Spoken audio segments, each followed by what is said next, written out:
Hi guys, my name is Fazan Bird. Today I welcome you all on Fazan U Cricket Official. So guys, now I'm going to discuss Babar Azam's press conference. Guys, I'm feeling sorry for Babar Azam.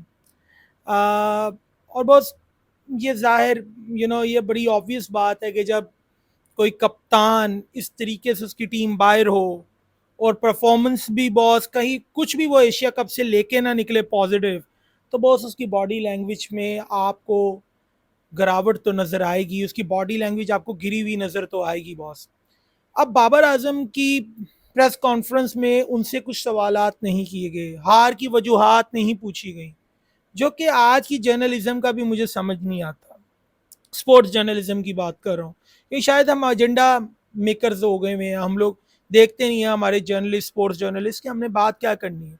भैया आपको ये बात तो पूछनी चाहिए, you are a sports journalist, तो पूछे तो सही हार की वजूहात क्या है आपके मुताबिक कप्तान साहब। मैं बता देता हूँ लोगों को, बस हार की वजह है वर्कलोड मैनेजमेंट को ना करने की। हमने मुल्तान की गर्मी और श्रीलंका के वेदर को इकट्ठा बनाया हुआ था, हमने पाकिस्तान के वेदर का भी मजा लिया और हमने श्रीलंका के वेदर का भी मजा लिया।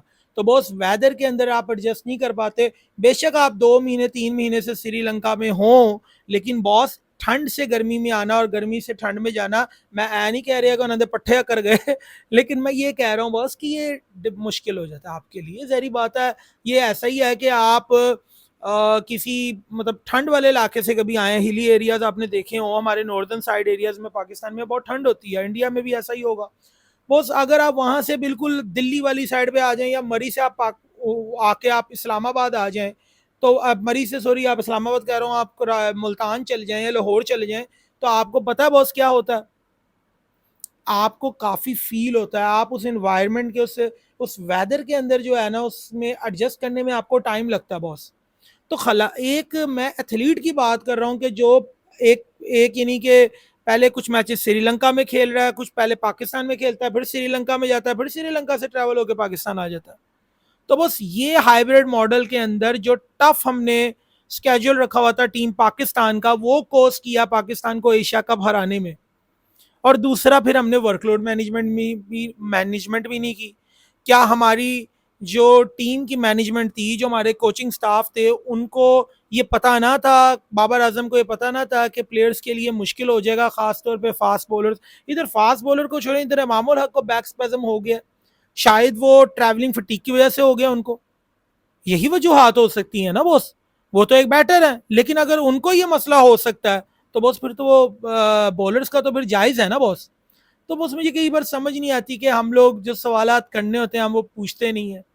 फिर हमारा बहुत सारी चीज़ों में हमारे कैप्टन के ब्लंडर्स हैं, और ज़्यादातर ब्लंडर्स मैं आपको बोलूँ, ऑन द फील्ड से ज़्यादा ऑफ द फील्ड के ब्लंडर्स किए हैं। यानी कि टीम क्या खिलानी है, 11 क्या होनी चाहिए, हमने साउथ को ना खिलाया, हमने टाइम पे साउथ को नहीं खिलाया, और हमने टाइम के ऊपर हमने अपने ऑप्शंस को सही तरह एक्सप्लोर नहीं किया। हम जाते रहे हम इमाम के साथ, अगर इमाम के साथ हम देख रहे थे फ़खर की फॉर्म नहीं है, तो इमाम के साथ तभी अब्दुल्ला शफी को ले आना चाहिए था। हमने फ़खर के ऊपर इतना किया, उसके फ़खर के ऊपर इतना हमने बैंक किया, फ़खर के ऊपर हमने इतना सोचा कि फ़खर कर देगा, लेकिन नहीं कर पाया ना फ़खर। फ़खर के ऊपर बहुत रिलायंस हमने कर ली, बहुत रिलाय किया फ़खर के ऊपर। जो ओवर रिलायंस होती है ना, आप किसी भी प्लेयर के ऊपर ओवर रिलाय ये जो ओवर रिलायंस होती है, ये ठीक नहीं होती बॉस। जब वो फॉर्म में नहीं है तो आप उसको ज़बरदस्ती कर रहे थे, आप तभी अब्दुल्ला शफी को ले आते। फिर कैप्टनसी बहुत सारे ब्लंडर्स हैं, आप देखिए चौथे नंबर पे मोहम्मद हारिस को लाए। उस दिन जब आप श्रीलंका के अगेंस्ट खेल रहे थे, तो बैटिंग ऑर्डर तो कप्तान भी देखता ना। और मैं अकेला कप्तान को नहीं कहता, मैं टीम मैनेजमेंट की जब बात करता हूँ, इसमें कोचिंग स्टाफ भी है बॉस। तो मुझे ये बताइए कि उस दिन मोहम्मद हारिस की क्या 5वें नंबर की टेक्निक थी? 5वें नंबर पे मोहम्मद हारिस बनता उस जगह पे इफ्तार से पहले? अगर तो मोहम्मद हारिस उस प्लेइंग 11 में है, तो इफ्तार 5वें नंबर पे खेलता बॉस। वो उसका भी टेम्परामेंट नहीं है बॉस, वो 5वें नंबर पे आके कैसे बैटिंग कर सकता है? तो यही बात मैं आपको कह रहा हूँ कि जिसने अभी मजा ही नहीं चखा ओडीआई, इंटरनेशनल ओडीआई क्रिकेट का, उसको आपने 5वें पे बैटिंग कराई, और जो एक्सपीरियंस है उसको आप एक्सपीरियंस बैटर को अनफॉर्चुनेटली आपको उसको, मेरे ख्याल से वो भी मैं बदकिस्मती इसलिए कह रहा हूँ कि उसका पोजीशन ही छठी है, लेकिन आपके पास शॉर्ट ऑफ ऑप्शन थे, हम अपनी हरकतों से शॉर्ट ऑफ ऑप्शन थे ना। तो फिर 5वें नंबर के ऊपर सऊ शकील की जगह मोहम्मद हारिस कभी खेलता है? मुझे ये बता दें।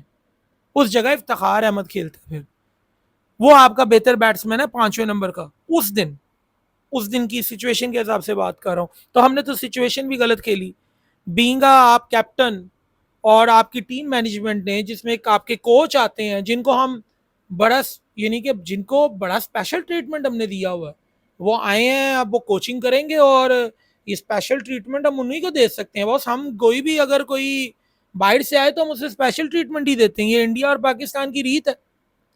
तो आप देख लीजिए स्पेशल ट्रीटमेंट दिया जा रहा है मिकी आर्थर को, और उनकी तो लॉटरी निकली हुई है बॉस। बहरहाल जो उनकी परफॉर्मेंस है वो नजर आ गई ना। मोहम्मद आरिस आप देख लीजिए किधर आके खेल रहे हैं। जब आप टीम के साथ नहीं होंगे ना, तो आपको क्या पता लगेगा मोहम्मद आरिस के क्या क्रेडेंशियल्स हैं। मोहम्मद आरिस तो T20 बैटर है, आप उसको 5वें नंबर पे भेजना, उससे पहले इफ्तिखार को भेज देना था। और सिलेक्ट कर रहे हैं सौशकील की जगह, क्योंकि सौशकील एक दिन पहले सिलेक्ट हो गया हुआ था। तो बॉस फिर आप कैसे कहते हैं कि हम एशिया कप जीतने, हम फाइनल खेलना चाहते थे, हमारा एक बार टाकरा हो जाता इंडिया से बॉस, अब तैयार ही नहीं थे। अब आ जाइए जरा प्रेस कॉन्फ्रेंस के ऊपर, इस पे तो बात कर ले। प्रेस कॉन्फ्रेंस में बाबर से पूछा एक सवाल जिसपे मुझे अच्छा सवाल जवाब ही नहीं लगा बाबर का। बाबर ने कहा शदाब के बारे में पूछे तो क्या शदाब, बाबर ने कहा देखिए शदाब अच्छी बॉलिंग कर रहा था, बस उसको विकेट नहीं मिली। अच्छी बॉलिंग खाक कर रहा था बाबर आजम साहब, फुल टॉस दे रहा था वो। पीछे कितनी शॉर्ट बॉल की है उसने उस पिच के ऊपर। फास्ट बॉलर ने तो शॉर्ट बॉल की नहीं, शाहीन ने तो की नहीं। वो शॉर्ट बॉल कर करके शायद शाहीन को कह रहा था देखो शॉर्ट बॉल इस तरह कर दे, पर वो भूल गया सी कि मैं स्पिनर हाँ। बहुत सारी वजूहत हैं पाकिस्तान की हार की, खाली कप्तान वजूहत नहीं है। शहीन शाह अफरीदी और बाकी सारी टीम, शहीन शाह अफरीदी की तो ज्यादा जिम्मेदारी बनती थी। बॉलिंग बॉलिंग के मेरे ख्याल से उस दिन जो बॉलिंग कैप्टन था ना अगर कोई, तो वो शहीन था बॉलिंग कैप्टन। यानी कि बॉलर्स का जो आप कह लो कि जो एक जो पैक बॉलर्स का जो था ना, आप यानी कि वो लीडर था बॉलर्स का, जो पैक ऑफ द लीडर होता है वो शहीन था उस दिन। जो पैक का लीडर वो था, लेकिन उसने वो किया ही नहीं। आप देख लीजिए उसकी कारकर्दगी शहीन की। वो पिच जहां करते रहे बॉल, उन्होंने आगे पिच की ही नहीं, पीछे पिच ही नहीं की बॉल। जितनी लेंथ पीछे खींचनी तो खींची नहीं, ड्राइव लेंथ पे बॉल चौके खाते रहे वो। उस दिन फिर मिली भी तो ना विकेट जब पीछे लेंथ खींची। मैं विलल आगे की बात कर रहा हूँ, खींची ना, लेंथ पीछे खींची, विकेट मिल गई। तो बस यही बात है, उनको नहीं पता लगा लेकिन इंडिया ने किया। बहरहाल उनके सारे बॉलर्स ने, जो बाहर से भी नया बॉलर आया है, कोई प्रथम कोई नाम है उनका, प्रथम कह रहा हूँ कोई, और जो एक नया बॉलर आया नाम उनका भूल गया सॉरी मैं, तो वो उनका देख लीजिए उन्होंने कितनी बेहतरीन बॉलिंग की है। बहरहाल क्रिटिसिज्म नहीं, लेकिन मैं बता रहा हूँ कि हमारी सबने, हमारी टीम मैनेजमेंट से लेकर हमारी टीम के हर प्लेयर ने बुरी क्रिकेट खेली है, इंक्लूडिंग बाबर आजम। कप्तानी देख लीजिए, बाबर आजम ने कैप्टनसी अच्छी नहीं की। मैं बैटिंग के बारे में उनके बारे में इसलिए नहीं कहूंगा, वो उसके वो प्लेयर काफी देर से स्कोर कर रहा है अपने मुल्क के लिए। अगर उसका 2-3 मैचेस बुरे भी चले गए, 2 मैचेस बुरे भी चल गए, उसमें 2 मैचेस में तो अनप्लेबल डिलीवरीज पड़ी है उसको। और आज वो जो कल मैच हुआ श्रीलंका, उसमें गलती से आउट हुए वो, ये उनका फॉल्ट था। लेकिन कप्तानी का क्या, इतनी बुरी कप्तानी, जहां स्लिप लेनी है वहां स्लिप नहीं ले रहे आप, जिधर फील्डर्स आपने लाने हैं करीब, वहां पे फील्डर्स करीब नहीं ला रहे आप। आपने कहा कि जी हम क्या करते जी, वो मैंने जिस तरह प्लान किया था जमान वो कर नहीं पाया, ये वो इस तरह आपका कहने का मकसद था। वो बॉल उसने वहां पे नहीं की, भाई जितनी उसने कर दी वही काफी थी। आपके तो प्रीमियर फास्ट बॉलर ने वहां पे चौके छक्के खाए, वो बेचारा फिर अभी नया है जमान खान। बहरहाल बड़ी बॉडी लैंग्वेज में बहुत ज़्यादा मुझे बाबर आजम की बॉडी लैंग्वेज बहुत ख़राब लगी। और होनी भी चाहिए, कप्तान को सोचना भी चाहिए कि क्या हमने खोया और क्या पाया। इस पूरे एशिया कप से हमने खोया ही खोया, पाया कुछ भी नहीं। सिर्फ ये पता लग गया हमें कि इफ्तिखार अहमद 6 नंबर के ऊपर हमें सूट करता है। ज़्यादातर हमें तो रियलिटी चेक ही मिला है कि बॉस ये जो सलमान अली आगा साहब है ना, जिनके ऊपर आप बड़ी उम्मीदें लगाकर बैठे हैं और बड़े आप ऑप्टिमिस्टिक हैं कि he will perform for you, नहीं जी बाबर आजम साहब वो नहीं कर सकते, उनमें वो एबिलिटी नहीं है, वो स्पिन अच्छी स्पिन के खिलाफ नहीं मार पा रहे। तो बॉस हमें सौशकील चाहिए वर्ल्ड कप के अंदर। ये अभी वर्ल्ड स्कोर की एपिसोड आ रही है तो उसमें आपको पता लगेगा जो हम वर्ल्ड कप स्कोर बनाएंगे। बहरहाल मैं आपको बड़े भारी दिल से एक बात कहूंगा कि पाकिस्तान इस वक्त मुश्किल में है।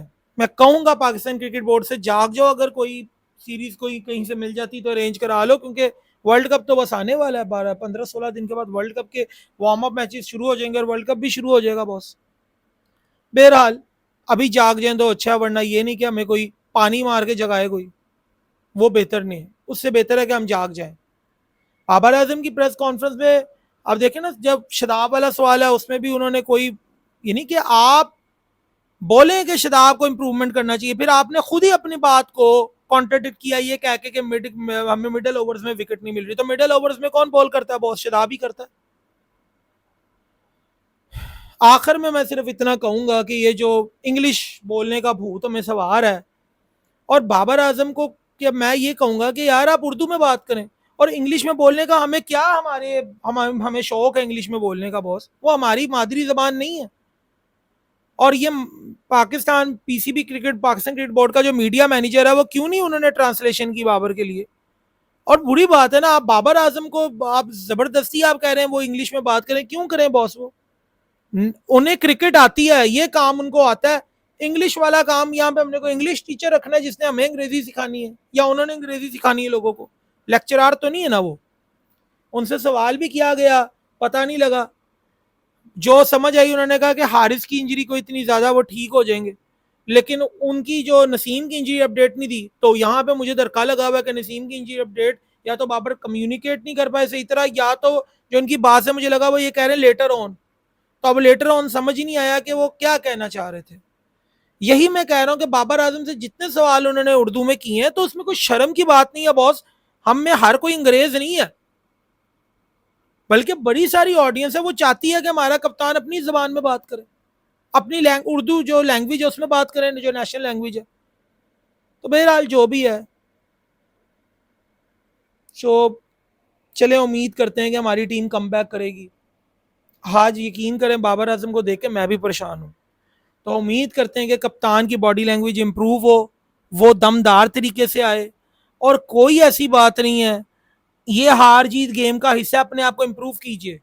ओसामा मीर को खिलाइए, शदाब से जान छुड़ाइए। ये हमारा ओसामा मीर को खिलाइए, शदाब से जान छुड़ाइए please. So now I am signing off my show. और आगे अगला एपिसोड जो आएगा ना वो वर्ल्ड कप स्क्वाड का आएगा, वो देखिएगा आपको मजा आएगा। तो वर्ल्ड कप स्क्वाड पे अब हमारी बातें होती रहेंगी, मजा आएगा आपको। और इंडिया के वर्ल्ड कप स्क्वाड के बारे में भी हम बात करेंगे कि इनके वर्ल्ड कप स्क्वाड को और किस तरह इंप्रूव करना चाहिए, क्योंकि इंडिया का वर्ल्ड कप स्क्वाड भी कोई इतना अच्छा नहीं है। सिंपल बात है, डिफेंसिव वर्ल्ड कप स्क्वाड, यानी कि जो डिफेंसिव अप्रोच है आपने वर्ल्ड कप स्क्वाड चूज किया हुआ है ना, वही आपने, ये सही नहीं है। इसको ज़रा बेहतर करने की ज़रूरत है। Thank you very much. और अपना चैनल का ख्याल रखें और काइंडली यार चैनल को सब्सक्राइब करें और बेल आइकन के बटन को प्रेस करें। Thank you very much.